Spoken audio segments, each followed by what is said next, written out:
What happens when a single prejudiced act of aggression at 40,000 feet collides with a reality you never saw coming? On a state-of-the-art private jet, one flight attendant consumed by misplaced arrogance decides a passenger doesn't belong in the world of the elite. She makes a choice, a violent, irreversible choice, to put this quiet, unassuming black woman in her place. But she has no idea who she just assaulted. This isn't just a story about a mistake. It's about the catastrophic collapse of a life built on hate when it comes face-to-face with the silent, formidable power it tried to silence. The Gulfstream G700, christened the Odyssey, sat gleaming on the tarmac of the exclusive Teterboro Airport in New Jersey. It was a silver spear, a $75 million testament to human ingenuity and the boundless possibilities of wealth. Its interior was not the gaudy gold and leopard print favored by the newly rich, but a masterpiece of understated elegance. Cream leather seats, so supple they seemed to breathe, were complemented by dark walnut paneling and brushed platinum fixtures. It was less a plane and more a penthouse apartment that could slice through the stratosphere at just under the speed of sound. Bethany Vance, the lead flight attendant for Ethelred Executive Charters, considered the jet her domain. With 10 years of experience serving the world's most powerful people, she had cultivated an air of impeccable, if icy, professionalism. Her blonde hair was pulled into a flawless chignon, her uniform was perfectly pressed, and her smile was a carefully calibrated instrument used to charm the worthy and dismiss the insignificant. Today's flight was a high-stakes one, a trip from Teterboro to San Jose for a crucial meeting in Silicon Valley. The manifest listed two passengers, Mr. Robert Peterson, a venture capitalist whose firm managed billions, and a Dr. Alani Adebayo. Bethany had already Googled Mr. Peterson. He was exactly the type of client she understood: old money silver hair, an aura of effortless command. She had already chilled a bottle of his preferred Montrachet and arranged the latest issue of the Financial Times by his designated seat. The second passenger, Dr. Adebayo, was a mystery. The name suggested nothing to her, and a preliminary search had yielded surprisingly little for someone flying on a top-tier charter like this. Probably an assistant, a junior associate, or perhaps a new money-type Bethany so thoroughly despised someone who thought money could buy class, but had none of their own. When the passengers arrived, Bethany's assumptions solidified into concrete prejudice. Mr. Peterson strode up the air stairs with a confident gait, dressed in a tailored Loro Piana suit. Bethany greeted him with her warmest, most deferential smile. "Welcome aboard, Mr. Peterson. A pleasure to have you with us today. May I take your coat?" Behind him, however, was the woman Bethany instantly sized up and dismissed. Dr. Alani Adebayo was tall and poised, but her attire was in Bethany's eyes an insult to the aircraft. She wore simple, loose-fitting linen trousers, a soft gray cashmere sweater, and comfortable-looking loafers. Her hair was elegantly wrapped in a silk scarf, a deep emerald green that highlighted her dark, intelligent eyes. There was no flashy jewelry, no designer handbag with logos screaming for attention. She carried a simple leather-bound notebook and a well-worn copy of a book on quantum mechanics. Bethany's smile tightened, losing all its warmth. She stood aside, offering no assistance, her eyes flicking over Alani's outfit with thinly veiled contempt. "Ma'am," she said, the single word dripping with condescension. Alani met her gaze, a flicker of understanding in her eyes, but offered a small, polite nod. "Good morning," she said, her voice a calm, rich alto. "It's a beautiful day for flying." Bethany didn't respond. She turned her full attention back to Mr. Peterson, guiding him to his seat. "Your usual, sir, the 2017 Domaine de la Romane Conti Montrachet is perfectly chilled." "That sounds wonderful, Bethany, thank you," he replied, settling into the seat. He then gestured to Alani. "And Dr. Adebayo will have—" Before he could finish, Alani spoke for herself. "I'll just have some water for now, thank you.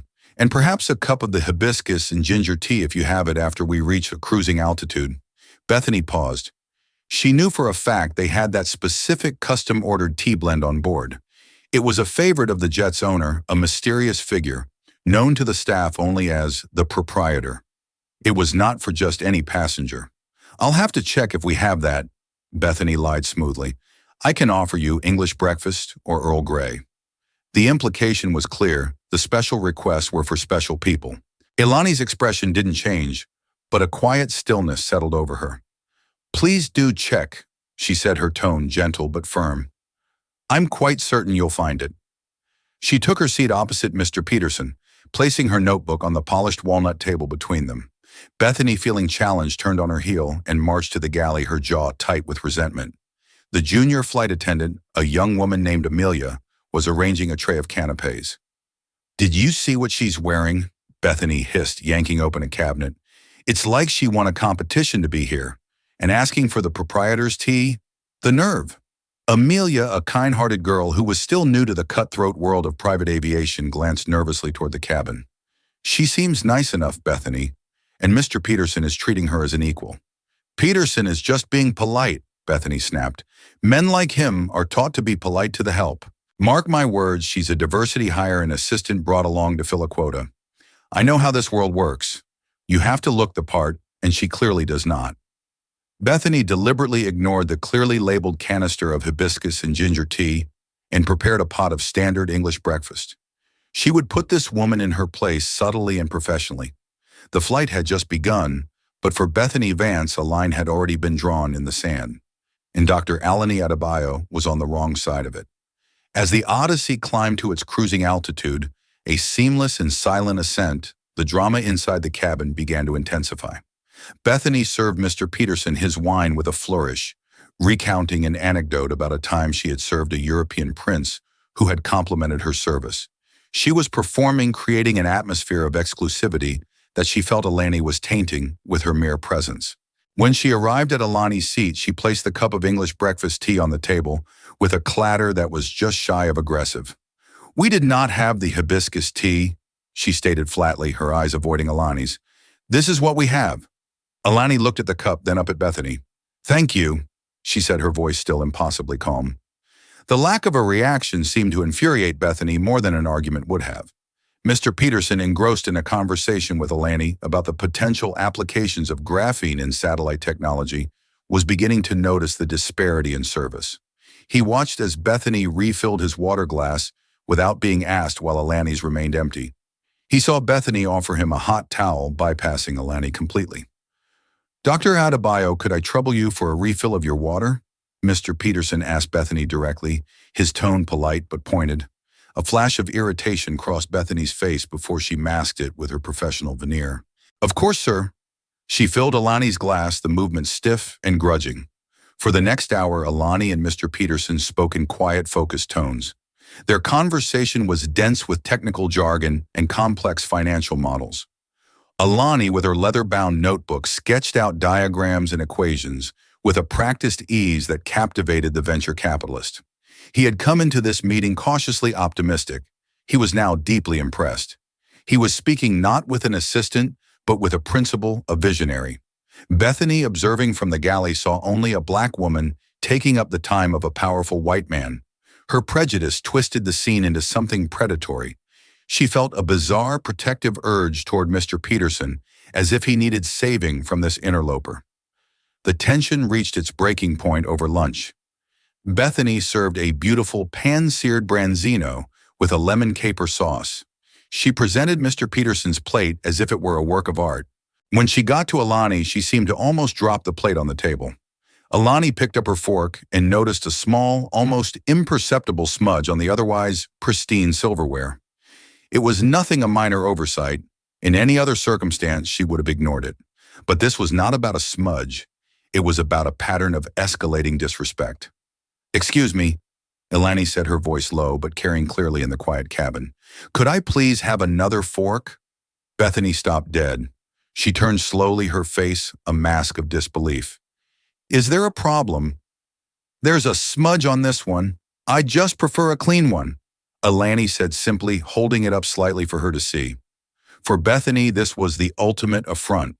This woman who didn't belong here, who dressed like a pauper and had the audacity to make special requests, was now critiquing her service. It was a challenge to her authority, her professionalism, her entire world. All the resentment, the jealousy of the wealth she served, but could never possess the financial pressures of her own life. Her mother's mounting medical bills, the feeling of being trapped, all of it coalesced into a single point of white-hot rage directed at Alani.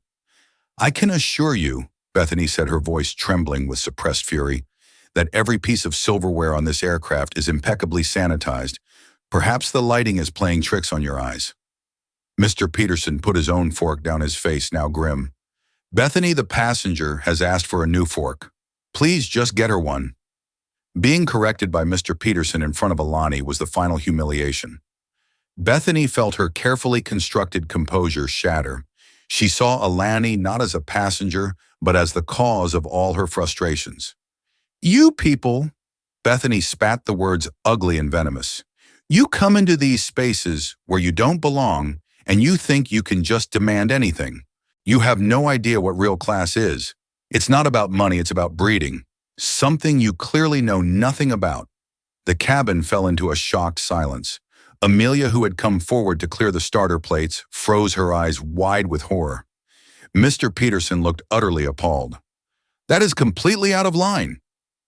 But Bethany was beyond reason. She was looking at Alani's calm, unreadable face, and it enraged her further. She wanted to provoke a reaction to break that serene composure. What's the matter?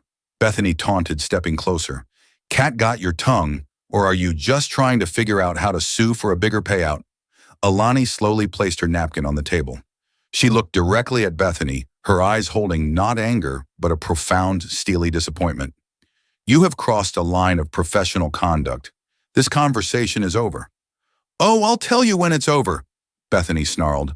And then she did the unthinkable. In a fit of uncontrollable rage, she swung her hand and slapped Alani hard across the face. The sound was sharp, ugly, and absolute. It echoed in the stunned silence of the cabin. A faint red mark began to bloom on Alani's cheek.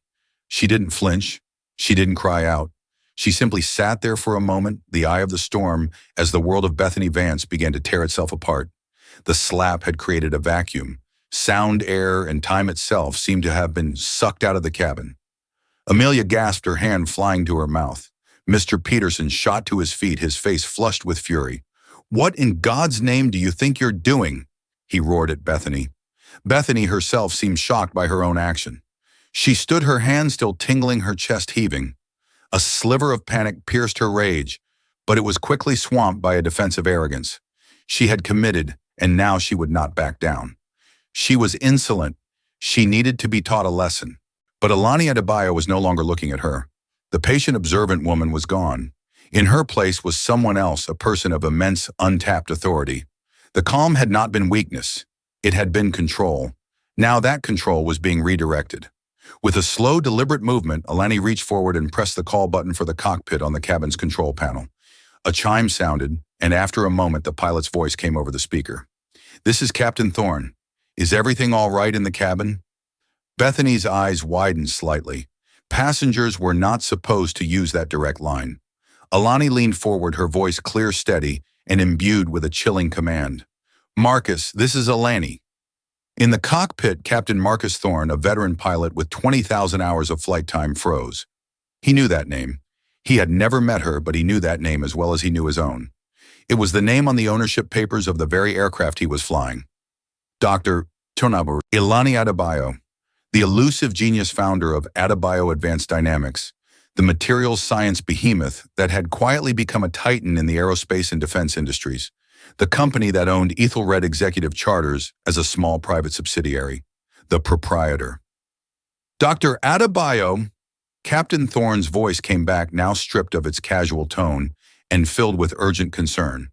My apologies, I wasn't aware you were on this flight. What is the situation? Bethany's blood ran cold. The name, Alani, Dr. Adebayo, the owner. Her mind refused to process it. It was impossible. The owner was supposed to be a reclusive Howard Hughes type, not this woman in a headscarf and linen pants. She felt a wave of nausea. Marcus, Alani continued, her gaze finally sweeping over to lock onto Bethany's. We have a code red security incident. An employee has physically assaulted a passenger. The passenger is me. A code red. The words hit the cockpit like a missile. It was a designation for an immediate critical threat on board. I need you to declare a flight emergency, Alani commanded. Divert to the nearest suitable airport with private ground facilities. I want corporate security and the chief of our legal department, David Chen, on the tarmac when we land. Acknowledge Marcus. Acknowledged Dr. Adebayo, Thorne replied instantly, declaring an emergency and diverting now. We'll be on the ground in approximately 25 minutes. The spell of silence in the cabin was broken.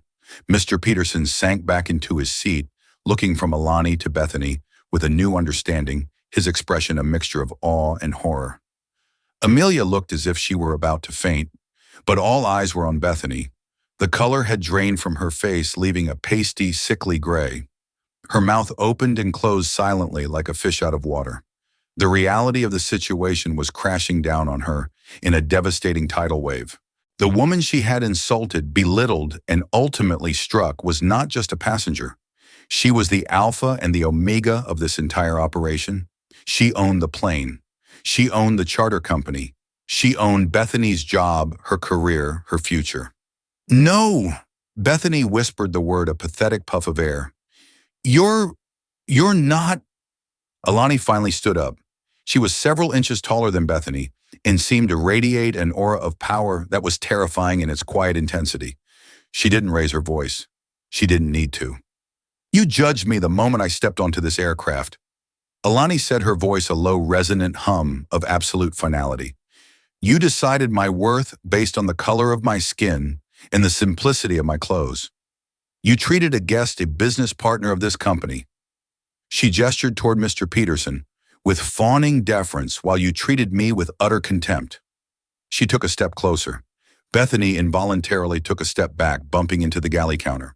The hibiscus tea you claim not to have, I know exactly where it is. It's in a silver canister labeled AAD Proprietor's Blend. AAD stands for Adebayo Advanced Dynamics. My company. The company that signs your paycheck. Every word was a nail in the coffin of Bethany's career. You are not just a poor judge of character. Bethany, Alani continued, the red mark on her cheek a stark reminder of the assault. You are a liability. You are a danger.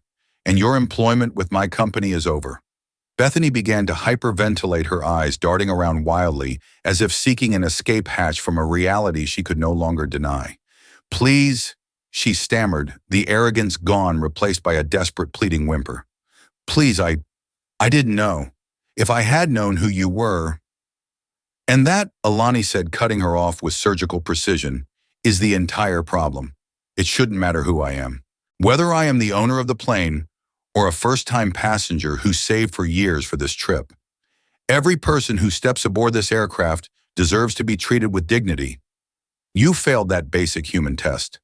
She turned to the terrified junior flight attendant.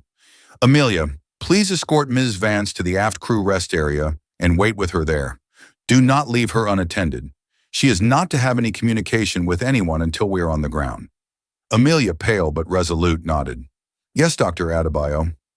As Amelia gently but firmly led the now sobbing Bethany away, Alani turned back to Mr. Peterson, her demeanor softening slightly. Mr. Peterson, I am profoundly sorry that your flight has been interrupted in this manner. This is not the standard of excellence I demand from my organization. Robert Peterson shook his head, looking at her with unadulterated respect. Dr. Adebayo, Alani, don't apologize. What I've just witnessed, from your patience to your decisive leadership, frankly, it's more impressive than any pitch deck. Consider our deal closed. I'm all in. Alani gave a slight weary nod of acknowledgement. The plane began a steep, controlled descent, banking toward its new, unscheduled destination. Below, the world was oblivious, but inside the silver fuselage of the Odyssey, a life had been irrevocably shattered by a single hateful act, and a silent power had finally made its voice heard. The 25-minute descent felt like an eternity for some, and a blink for others. For Alani, it was a period of grim necessity. She spoke quietly with Captain Thorne over the intercom, coordinating their arrival. For Mr. Peterson, it was a masterclass in crisis management. For Bethany Vance, confined to the small crew, rest bunk in the tail of the aircraft, it was a suffocating, panic-drenched nightmare. Amelia sat on a small jump seat opposite her, maintaining a silent professional vigil. Bethany's sobs had subsided into ragged, hitching breaths. Her mind raced a chaotic scramble of denial, justification, and terror. She set me up, one part of her brain screamed. She dressed down on purpose, testing me. It's a trap. But another more rational part knew the truth. Alani hadn't set any traps. She had simply existed, and Bethany had failed the most basic test of character. She thought back to all the little moments of disrespect, the dismissive greeting, the lie about the tea, the ignored water glass, the condescending remarks. Each one was a brick she had laid on the path to her own destruction. "My mother," Bethany whispered, her voice hoarse. "I have to take care of my mother. She's sick. I need this job." She looked at Amelia, her eyes wide and pleading. "You have to tell her. Tell her I'm not a bad person. I was just having a bad day." The pressure. Amelia looked at her with a pained expression. "Bethany, you slapped a passenger. You said those horrible things. A bad day doesn't excuse that." "Aisha, but she didn't know about my mother," Bethany insisted, as if this were a mitigating factor. "I even started a GoFundMe for her treatment. I'm a good daughter. I was just stressed." The argument was hollow even to her own ears. The GoFundMe was real, but Bethany's desperation had led her to exaggerate her mother's condition, padding the fundraising goal to help cover her own credit card debt, a fact she prayed no one would ever discover. As the jet's landing gear deployed with a heavy thud, the finality of the situation hit Bethany like a physical blow. This was happening. The plane was landing. Her world was ending. The Odyssey touched down on the runway of a private executive airport outside of Lincoln, Nebraska, with a smoothness that belied the turmoil within. It taxied not to the main terminal, but to a secluded hangar at the far end of the airfield. As the engines spooled down, the silence returned heavier and more foreboding than before. Through her small window, Bethany could see two black sedans waiting on the tarmac. Several figures in dark suits stood near the vehicles. They were not a welcoming party. They were an extraction team. The main cabin door hissed open. Alani stood at the top of the air stairs, calm and composed. A tall, sharp-featured man in a perfectly tailored suit bounded up the stairs. "Dr. Adebayo," he said, his voice a low hum of efficiency. "David Chen. Legal. The ground is secure." "Thank you for getting here so quickly, David," Alani said. She then gestured towards the back of the plane. "The individual in question, Ms. Vance, is in the aft crew area with the junior flight attendant, Amelia." Two uniformed security officers, members of Adebayo Dynamics' corporate security team, boarded the plane. They were polite, discreet, and utterly implacable. "Ms. Vance," one of them said, standing at the entrance to the crew area, "we need you to come with us, please." Bethany felt a primal fear seize her. "Am I being arrested?" she squeaked. David Chen, the lawyer, stepped forward. "Not at this moment, Ms. Vance. However, Dr. Adebayo is pressing charges for assault. Local law enforcement has been notified and will meet you at our local field office for a statement. Right now, you are being escorted off company property. Your employment with Ethelred Executive Charters, and by extension all subsidiaries of Adebayo Advanced Dynamics, is terminated effective immediately." They handed her a tablet with a termination letter already prepared. It listed gross misconduct, endangerment of passengers, and physical assault as the reasons for her dismissal. "My things," she stammered, thinking of her locker back at Teterboro. "They will be inventoried and shipped to your home address," Chen said dismissively. "Now please." As the security officers led a stunned stumbling, Bethany down the air stairs, she caught a final glimpse of Alani Adebayo. She was now speaking with Amelia, her hand resting gently on the young flight attendant's shoulder. There was no anger on Alani's face, only a quiet resolve. She wasn't gloating. She was simply handling a problem. Bethany was guided into the back of one of the sedans. The door closed with a solid final thunk. As the car pulled away, she looked back at the magnificent jet, the Odyssey gleaming under the afternoon sun. It had been her kingdom. Now it was just a symbol of everything she had just lost. Inside the plane, Alani turned to Amelia, whose eyes were still wide with shock. "Amelia," Alani said gently, "you were placed in an impossible situation today. You conducted yourself with professionalism and grace under extreme pressure." "Thank you. I should have said something sooner," Amelia stammered. "I'm so sorry." "You were intimidated by your superior. That is a failure of my company's culture, not yours," Alani corrected her. "And it's a failure I intend to rectify. For now, take the rest of the week off fully paid. When you return, I want you to speak with HR about a promotion to lead flight attendant and a position on the new Training and Conduct Review Committee we will be forming." Amelia stared at her speechless. A promotion, a committee. Elani gave her a small, reassuring smile. "We need more people like you, Amelia. Not like her." A new flight crew flown in from a nearby hub was already ascending the stairs to prepare the jet for the final leg to San Jose. Alani, Mr. Peterson, and a newly promoted Amelia would continue their journey. For Bethany Vance, her journey had just come to a screeching, disastrous halt on a lonely tarmac in the middle of America. The immediate aftermath was over, but the true reckoning had only just begun. The life that Bethany Vance had meticulously built for herself didn't just fall apart, it evaporated. The initial shock on the tarmac gave way to a grueling few weeks that became a slow, agonizing unraveling of her entire existence. First came the professional blackout. As David Chen had promised, she was met by local police and gave a statement. Dr. Alani Adebayo, true to her word, pressed charges. Given the witnesses of respected venture capitalist and another flight attendant, and the clear evidence, Bethany was charged with misdemeanor assault. Her lawyer advised her to plead guilty to avoid a more protracted and public fight. She received a fine probation and a permanent mark on her record. But the criminal charge was almost incidental to the career devastation. News travels fast in the tight-knit world of private aviation. Ethelred Executive Charters officially listed her termination as being, for cause, a death sentence for any future employment in the industry.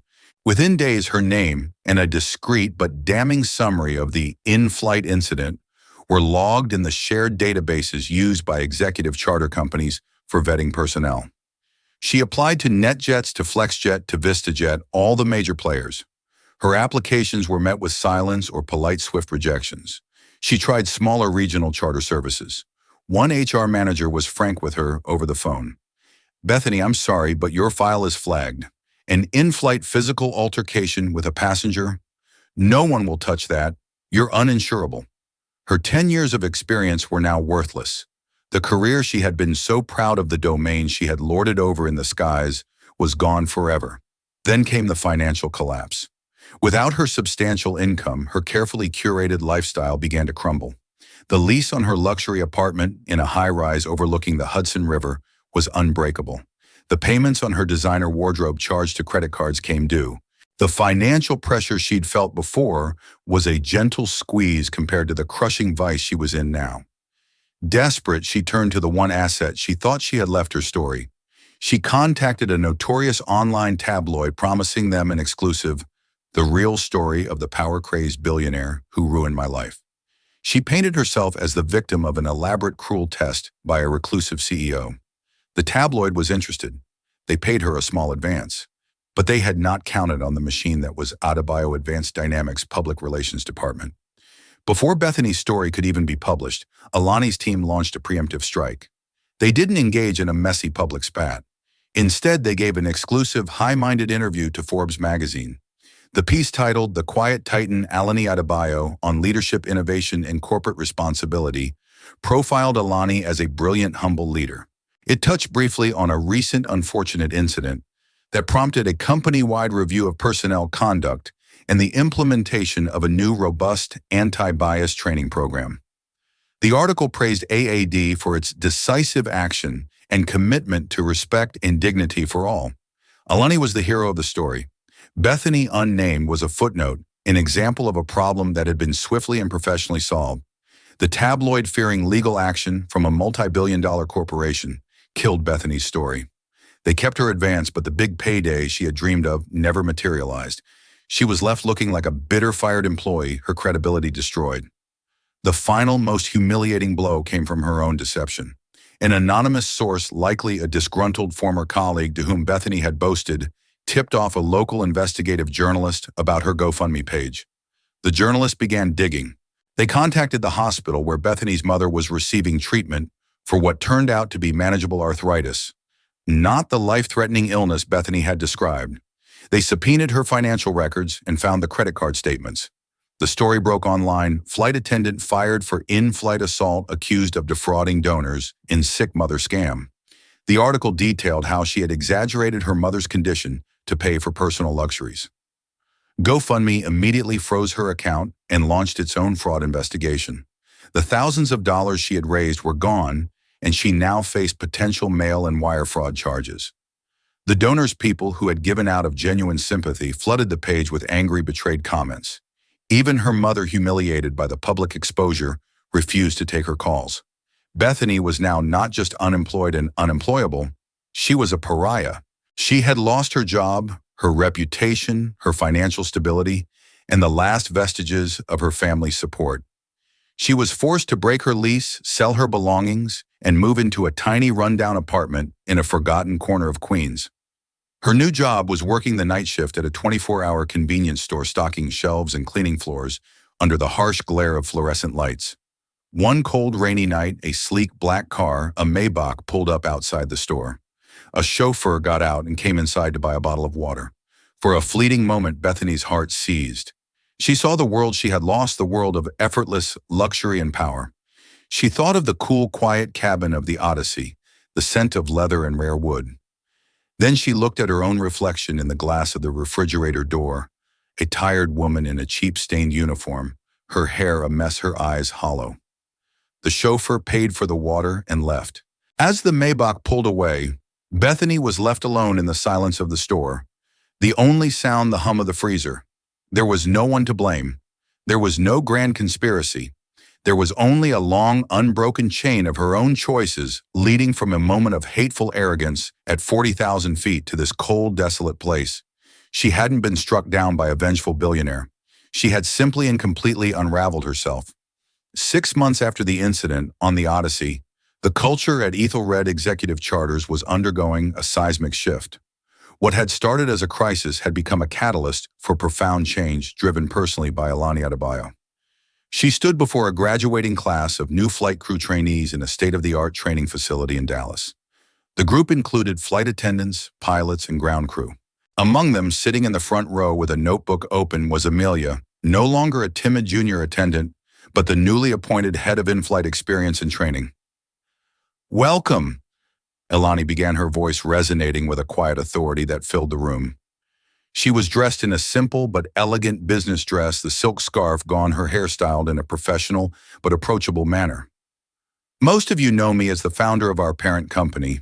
Some of you may have heard stories about why I am personally addressing you today. I want to tell you the real reason." She didn't recount the story of the slap. She didn't name Bethany. She didn't need to. The story had become a cautionary legend within the company, a case study in what not to do. Adebayo Advanced Dynamics was built on a simple principle. She continued, her eyes scanning the faces of the trainees. "We take raw, often overlooked materials, and through science and innovation, we transform them into something of extraordinary strength and value. Our company culture must be built on the same principle. We must see the raw intrinsic value in every single person, our clients, our colleagues, and ourselves. We must not make the mistake of judging a book by its cover or a person by their clothes, their race, or their station." She clicked a remote and an image of the Odyssey appeared on the screen behind her. This aircraft is one of the most advanced private jets in the world. It is a symbol of success, but that success is meaningless if the human element inside it is flawed. The most advanced navigation system is worthless if the people operating it have lost their moral compass. The most luxurious cabin is an empty shell if it is not filled with decency and respect. She outlined the new Adebayo Standard, a mandatory, rigorous training program developed by a team that included Amelia. It went far beyond standard service protocols. It included advanced anti-bias training, cultural sensitivity workshops, de-escalation techniques, and empowerment modules designed to encourage junior staff to speak up against misconduct without fear of reprisal. Performance reviews were now weighted heavily on 360-degree feedback, focusing on character and teamwork, not just on service to high-profile clients. "Your job is not to serve the wealthy," Alani stated, her gaze intense. "Your job is to provide safety, security, and dignity to every human being who entrusts their life to you. The name on the manifest does not determine the level of respect you give. Your own character determines that. That is the standard. There will be no exceptions." Later that week, Alani was in her office in San Jose, finalizing the expansion deal with Robert Peterson's venture capital firm. The deal had become far larger than originally planned. Impressed by her leadership, Peterson had brought in other investors, leading to a massive influx of capital that would launch AAD into its next phase of global expansion. "You know," Peterson said, signing the last of the documents, "I've told the story of that flight a dozen times to my partners. Not the ugly part, the part after. Your control, your decisiveness, your commitment to turning a negative into a positive. That's what sold them. Your response was better than any quarterly report." Alani smiled faintly. "Character is the best asset a company has, Robert. It's the one thing that can't be bought or sold. It can only be built." As Peterson left, Alani stood and looked out the panoramic window of her office, which overlooked the sprawling campus of her company. Her thoughts briefly drifted to Bethany Vance. She had not followed the woman's downfall with any sense of satisfaction. There was no victory in it. It was simply a tragedy, a waste of a life derailed by a poison that Bethany had nurtured within herself. Alani had moved on not by forgetting, but by building something better in the wake of the damage. Her company was stronger, her team was more unified, and her mission was clearer than ever. The Odyssey was more than just a plane.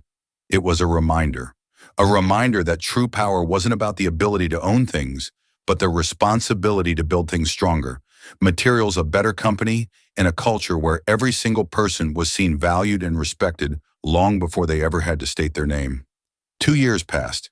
In the fast-paced worlds of technology and finance, 2 years can be a lifetime. For Adebayo Advanced Dynamics, it was a period of explosive growth. The infusion of capital from Robert Peterson's firm had allowed Alani to break ground on a new research and manufacturing campus in Austin, Texas, creating thousands of jobs. The Adebayo standard had become a celebrated part of her corporate identity, a model for ethical leadership studied in business schools. Amelia, thriving in her role, had become a confident and respected executive, shaping a new generation of Ethelred crew members who understood that dignity was their most precious cargo. The incident on the Odyssey was now a distant memory, a foundational story for a better future. For Bethany Vance, those same 2 years had moved at a glacial pace each day, a small grinding effort. The convenience store job had lasted 6 months before the soul-crushing monotony and the constant fear of being recognized drove her to quit. She had worked a series of low-wage anonymous jobs, a cleaner for a commercial janitorial service, a stockroom worker for a discount retailer, a dishwasher in a noisy restaurant kitchen. Each job was a step further away from the life she had known, a constant, humbling reminder of her fall. Her probation had ended. The threat of legal trouble over the GoFundMe had quietly faded after she'd cooperated fully, and the funds were returned to the donors. The tabloid infamy had dissipated, replaced by the next day's scandal. She was no longer a public villain, she was simply invisible. But in that invisibility, something unexpected began to happen. Stripped of her uniform, her status, and her pride, Bethany was forced to confront the person she had been. There were no more excuses to hide behind. The bitterness that had fueled her rage had curdled into a deep, hollow shame. She started going to therapy using the meager funds she had left to pay for sessions with a community mental health counselor. In that small, sterile office, she finally began to unpack the ugliness she had carried for so long, the resentment of others' success, the deep-seated prejudice she had refused to acknowledge, the terror of her own mediocrity that she had masked with arrogance. She finally understood that her anger at Alani Adebayo had nothing to do with Alani herself. She had been a symbol, a blank screen onto which Bethany had projected all her own failures and insecurities. The slap had not been a momentary lapse in judgment. It was the inevitable eruption of a poison she had been nursing for years. One evening, sitting in her small, sparsely furnished room, she knew she had to do one more thing to truly move on. It wasn't about getting a job back or seeking a pardon. It was about closing a circle, an act of acknowledgement for the person she had harmed, not the billionaire she had offended. She took out a piece of plain paper and a simple ballpoint pen. She wrote for hours, crossing out lines, tearing up pages, starting again. She did not write to the CEO of Adebayo Advanced Dynamics. She wrote to Ms. Adebayo. "Dear Ms. Adebayo, you do not know me by my name now, but 2 years ago I was the flight attendant on your jet who committed an unforgivable act. I am writing to you not to ask for your forgiveness, as I know I have no right to it, but to offer an apology that is 2 years overdue. For a long time, I told myself a story where I was the victim. I blamed you, I blamed my circumstances, I blamed the world. That story was a lie. The truth is that my actions on that day were the result of a deep and ugly prejudice I held inside me. When I looked at you, I did not see a person. I saw a stereotype, and I treated you with a contempt that came from my own bitterness and ignorance. My behavior was racist, it was cruel, and when I assaulted you, I crossed a line that no human being should ever cross. Losing my job and my career felt like the end of the world. It wasn't. It was the end of a false world I had built for myself. Hitting the bottom has been a painful but necessary education. I have had to look at who I really am, and I am deeply ashamed of the person I was. I do not expect this letter to change anything for you, nor should it. I only hope that by offering this sincere, unvarnished apology, I can in some small way acknowledge the full weight of the harm I caused. I am truly and profoundly sorry. Sincerely, Bethany Vance. She sent the letter to the public address of the AAD headquarters, having no idea if it would ever get past a mailroom assistant. Weeks went by. Bethany started a new job as a receptionist at a quiet physical therapy clinic. It was calm. People were in pain, but they were working toward healing. She found a strange comfort in that. She had given up hope of a reply when an email arrived in her inbox. The sender was an executive assistant. The subject line was, "A meeting with Dr. Adebayo." The email was brief. Dr. Adebayo had received her letter and would be willing to meet with her for 20 minutes next Tuesday at a small independent coffee shop in a quiet neighborhood, far from the gleaming towers of any financial district. The meeting felt like a summons and a dream at once. The entire week, Bethany was sick with anxiety. What could Alani possibly want to say to her? When Tuesday came, she dressed in the nicest, plainest clothes. She owned a simple pair of black slacks and a gray sweater, an unconscious echo of the outfit Alani had worn on that fateful day. She arrived 15 minutes early, her hands trembling, as she ordered a black coffee she couldn't drink. Right on time, Alani Adebayo walked in. Adebayo. She was alone. No chauffeur, no security. She wore jeans, a simple white blouse, and a light jacket. She looked like any other customer. She saw Bethany, gave a slight nod, and ordered a cup of tea at the counter before joining her at the small table. "Ms. Vance," Alani said, her voice even and calm. It was the same voice from the plane, but now it held no threat, only a quiet neutrality. "Dr. Adebayo," Bethany croaked, her throat dry. "Thank you for meeting me. You didn't have to. Your letter was unexpected," Alani said, studying her. "It was very different from the story you tried to sell to the tabloids." The directness of the statement made Bethany flinch. "I am ashamed of that. I was desperate and still trying to blame everyone but myself." "I know," Alani said simply. "Tell me, what do you think you have learned in these past 2 years?" It was a test, a final exam. Bethany took a deep breath, looked Alani in the eyes, and spoke the truth. "I learned that my pride was just arrogance, that my professionalism was just a way to judge people. I learned that I was terrified of being insignificant, so I tried to make other people feel small, especially people who I thought didn't belong in my world. I learned that the prejudice I held wasn't just a bad opinion. It was a poison that ruined me first." Alani listened, her expression unreadable. She took a slow sip of her tea. "When I was in graduate school working on my doctorate, I was the only black woman in my program. A professor once told me that my research, while technically sound, was likely the work of my advisor, and that I should consider a field more suited to my strengths. He didn't see me. He saw what you saw, a person who didn't fit his idea of who should be in that room." Bethany felt a wave of shame so profound it was almost dizzying. "I am so sorry," she whispered. "I am not telling you this to solicit an apology." Alani continued, her gaze unwavering. "I am telling you this so you understand that the words you used, they were not an isolated event. They were part of a pattern that people who look like me face our entire lives. The difference is that on that day it happened on my property, and I was in a position to do something about it." She paused, letting the weight of her words settle. "You say in your letter that you don't expect forgiveness. That is wise. Forgiveness is not mine to give as a gift. It is something you must earn from yourself. But I will tell you this, I accept your apology. I believe it is sincere. I believe you have begun the difficult work of changing. Tears welled in Bethany's eyes, and for the first time in years, they were not tears of self-pity. They were tears of catharsis. The world does not offer many second chances, Ms. Vance. Alanese said, her tone shifting slightly, becoming more practical. But I believe in transformation. It is the foundation of my business. She slid a business card across the table. It was not her own.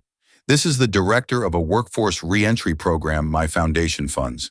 They help people who have faced significant barriers to employment get back on their feet. They offer skills, training, counseling, and placement services. What you did on my aircraft means you can never work in a position of trust like that again. But it does not mean your life is over. You can build a new one. Bethany stared at the card at the lifeline being offered. It wasn't a job. It wasn't a pardon. It was a door. A small one, but a door nonetheless. Why?